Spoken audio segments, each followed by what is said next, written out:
The World Bank's International Finance Corporation expects to invest $2.6 billion in Africa this year, nearly double 5 years ago, with a 6-country domestic bond program at the core of its activities. Masutha spoke to Washington-based Andrew Cross, manager at the IFC's Treasury Client Solutions for Sub-Saharan Africa, Latin America and the Caribbean.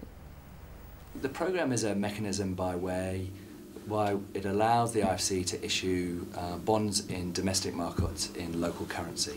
So it will allow the IFC to raise funds in local currency that we can lend to our clients. And why is the program focused specifically on Africa?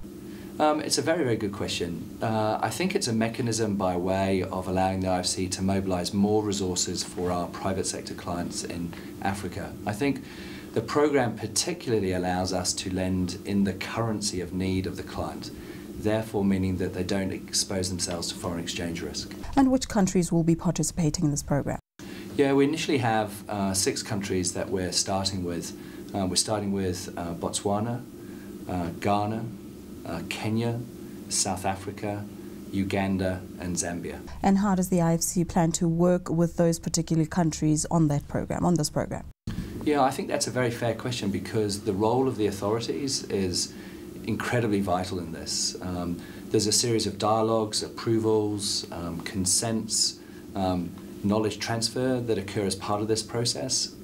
The authorities take quite appropriately a considered approach as they look through the terminology, the program, the documentation. And so far we've had an incredible response from those countries. I think the IFC perceives this as a program of a first phase, which we would then ideally like to roll out through other countries in Africa. And what type of benefits are they likely to derive on being part of this program?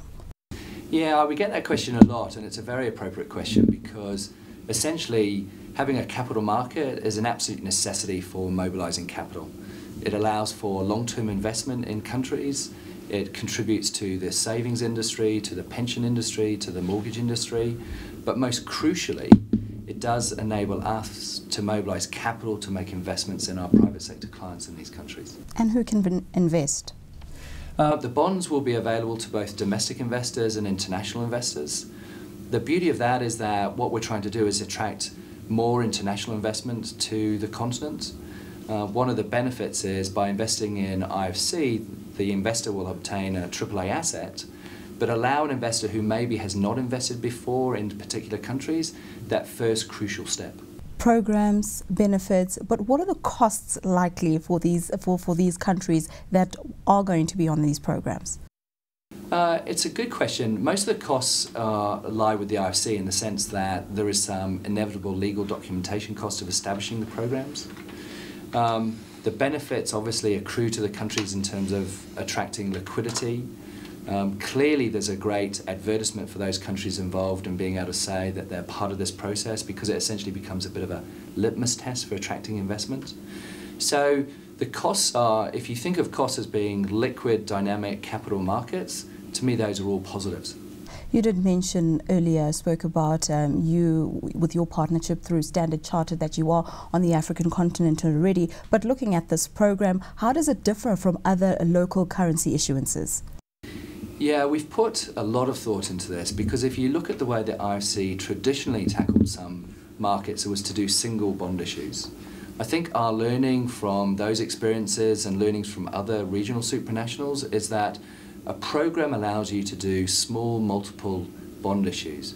What it means is that we can track the capital at a faster rate, we can target it more specifically, and it basically means that we can respond to the needs of our clients in a much more prompt and rapid fashion. And what is the time frame for the first IFC bond issuance?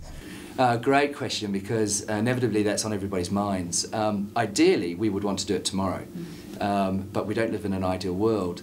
So really not all of the timetable is at the whim of the IFC.